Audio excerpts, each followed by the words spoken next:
KSYM, San Antonio College Radio. This is the Urban Suite D Major, Cheryl Metal. Joining us tonight for our open mic session this evening. We're happy to have Hunter Dollars in the studio. How are you? I'm great. Appreciate y'all having me out here. Happy Veterans Day, San Antonio. Yes, indeed. You brought guests, too. I brought Concept, the Astronaut from Good Herb Records. We got Good Herb Records in the house tonight. Shouts out to Basic. Yes. Hell yeah. Appreciate both y'all being here. Of course, you got to rock the classic Texas Cotton Bowl. Hey, big win on Saturday. Another big win coming next Saturday. Number 3 team in the country. Have to. Hey. Before we even get into that, how do you feel about the new concept for the college playoffs, the 12-team? The expanded? Yeah. It's opened it up to much more competition, so I like that. I like that they reserve one spot for teams from the lower conference so we can see if they can hold their own weight.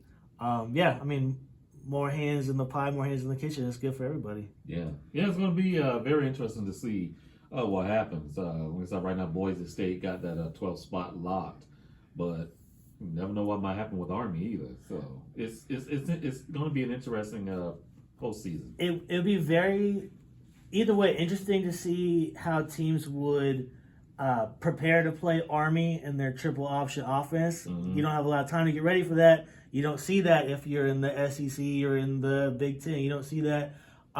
Or if Boise could get the home game for the first round and make, I don't know, Alabama go play on the blue turf, that would be fun to watch. That would be interesting. Yeah. How are you going to respond to playing in Boise, Idaho in late December? Right. You know what I mean? Let's see it. Oh, man. Yeah, I can't wait for December to get here. Yeah. Man. So, let us know what's up going on with you, man. How'd you get started in the game? How I get started? I just had always wanted to do it. I always liked the rap music. I was like the right spot, right time. I was 12, 13 years old in Houston when... In Houston? When Still Tippin' dropped, when Paul Wall and Zero and Mike Jones, Lil Flip, Slim Thug, when they were going, it was such a transformative era of being a kid, and for Houston to be the biggest in the game at the moment, it changed my whole life, honestly. I got into rap music because my friend burnt me a copy of Let the Truth Be Told by Zero, and that's oh wow, what is this? Oh, they're from where I live, we can do this? People from Houston can do this? And that's what made me want to get into it.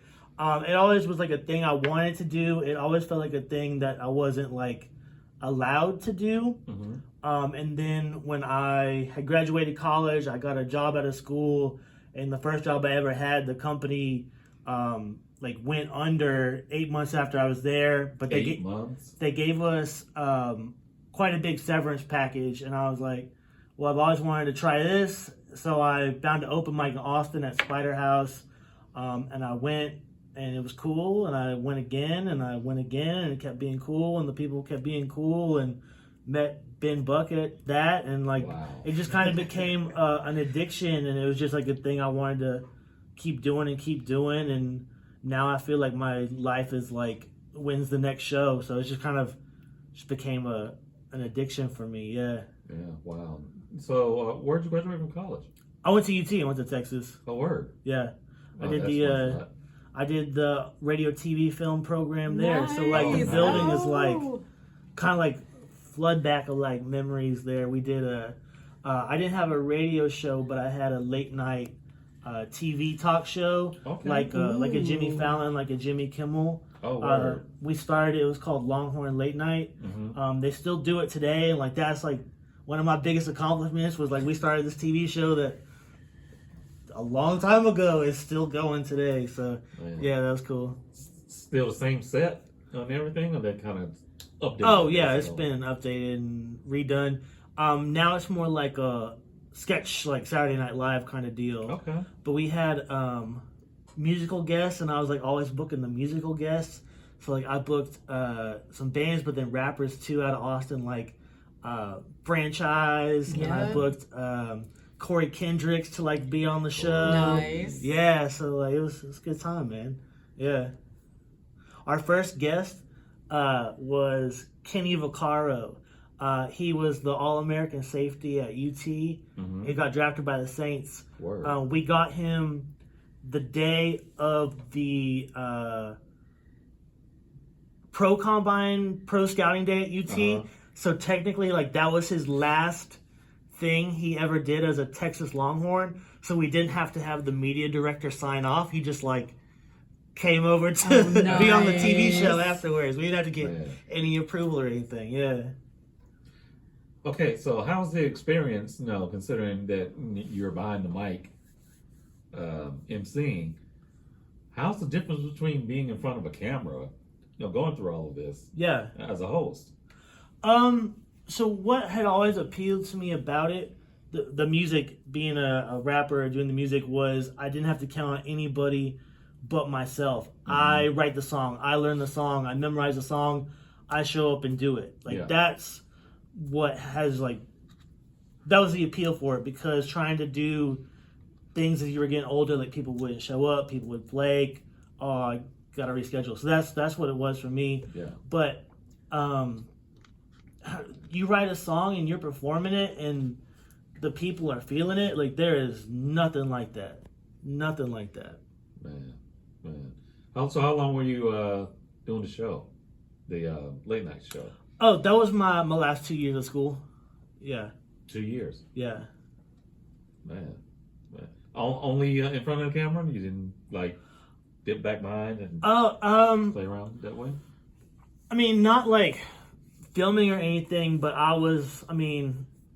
writing bits, executive producing, like, Okay. booking guests. I mean, I would go and pick up the audience chairs from, like, the equipment department at the school. Like, yeah, we were DIYing, like, everything we were doing. But then, but then the reward was getting to be on the camera. Yeah. That's what's up, man. Okay, 8 months from a job and you got a steady severance package. Mm-hmm. What type of job was it? It was like tech sales, tech account managing. Okay. It was an app, so you could, like, pay your bill at a restaurant. Mm-hmm. It was they printed a QR code on the receipt, but this was, like, before people, like, knew about QR codes. Yeah. So it didn't work out great. If had it been around, like, COVID times, I might never have started rapping. You never know. Wow. But yeah, that was, like, the first job out of school, and yeah, it went under, and I was like, I've always wanted to try this, and I saw that there was a rap open mic, and just went, and Wow. that's how we started this. Yeah. It was perfect timing. Yeah.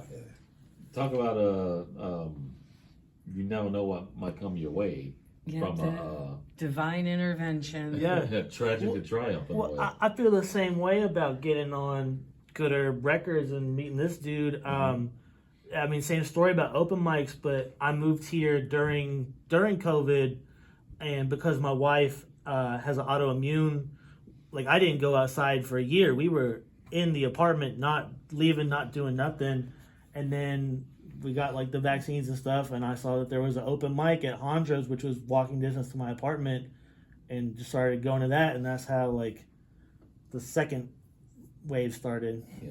And we're going to continue this conversation in just a bit. And y'all stay tuned. In this block of music, we have brand new music from So San Antone, plus a track from Lil Kiki, but right now $100 with Look Good, Smell Good. Keep it locked, y'all. Yeah. This is the Urban Suite, KSYM, San Antonio College Radio.